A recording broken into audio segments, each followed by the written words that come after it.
some countries with political instability around the world will miraculously resolve their problems and a wave of peace will blow through their nations. And the Lord told me, there will even be a moment of calm when you see several nations that were in war having to resolve the issues, and it shall be like everything is back to normal. I see calm in the nations. I see issues resolved. I see countries and different international bodies resolving different conflicts in many nations, even amongst terrorist groups and nations and many things. So it will seem like there is peace. And America will play a great role in bringing peace in this season. Different nations getting to sign peace treaties. You look even at the Middle East, there will be many accords that will be signed, and you see like a return to calm, many agreements even between other nations and Israel. And America will play a great role in bringing peace in this season. And America will play a great role in bringing peace in this season. The war is over. President Trump has just announced on social media that Israel and Hamas signed off on the first phase of a peace agreement. The last 2 years have been a time of war. The coming years will hopefully be a time for peace. Never forget and never again. Donald Trump was emphatic. This is the start, he says, of a new dawn. This long and difficult war has now ended. You know, some people say 3,000 years, some people say 500 years, whatever it is. It's the granddaddy of them all. And in an unprecedented achievement, virtually the entire region has endorsed the plan that Gaza will be immediately demilitarized, that Hamas will be disarmed, and Israel's security will no longer be threatened in any way, shape, or form. Donald Trump is the greatest friend that the state of Israel has ever had in the White House. After 2 harrowing years in darkness and captivity, 20 courageous hostages are returning to the glorious embrace of their families, and it is glorious. The roads lined with crowds cheering their return. The 20 hostages, all of them men, were then flown from southern Israel by helicopter. Their ordeal has traumatized an entire nation. Their release freeing Israelis from that torment. After waiting for so long, the agony is over for those who were kidnapped and their families who feared this moment would never come. Guy Gilboa Delau was abducted at the Nova Music Festival on October the 7th, reunited today with his family after so long, all of them overwhelmed with joy. And then with his childhood friend who was kidnapped with him that day. Eviatar David and he were abducted, held together, but then separated by their captors. They are reunited now.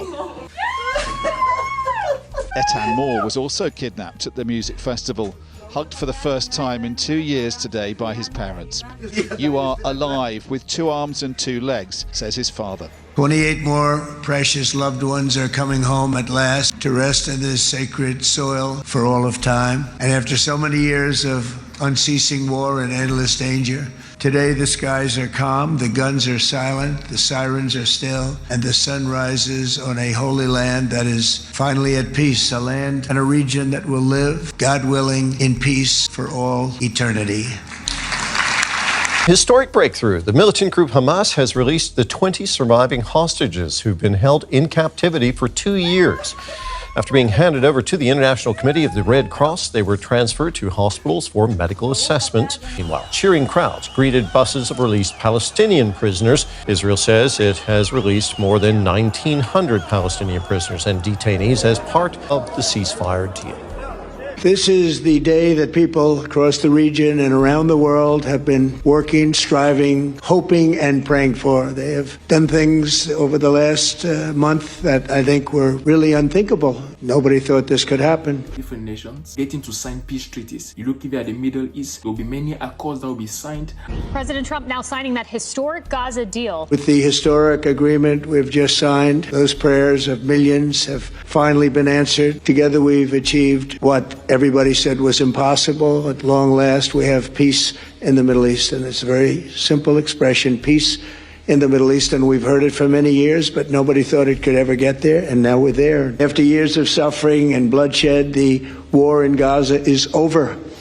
Humanitarian aid is now pouring in, including hundreds of truckloads of food, medical equipment, and other supplies. Civilians are returning to their homes. The hostages are reuniting. I mean, it's beautiful. I'm just watching it backstage. The level of love and sorrow, I've never seen anything like it. It's amazing when you see they haven't seen their mother, their father. They haven't seen them in such a long time, and they lived in a tunnel, very little tunnel, very deep. And the level of love is just incredible. It's a beautiful thing to see. It's, in one sense, it's so horrible that it could have taken place, but in another sense, it's so beautiful to see a new and beautiful day is rising, and now the rebuilding begins. The rebuilding is maybe going to be the easiest part. I think we've done a lot of the hardest part, because the rest comes together. We all know how to rebuild, and we know how to build better than anybody in the world. When you see several nations that were in war having to resolve the issues, and it shall be like everything is back to normal. No. This is the calm before the storm. That's what I heard the Spirit say.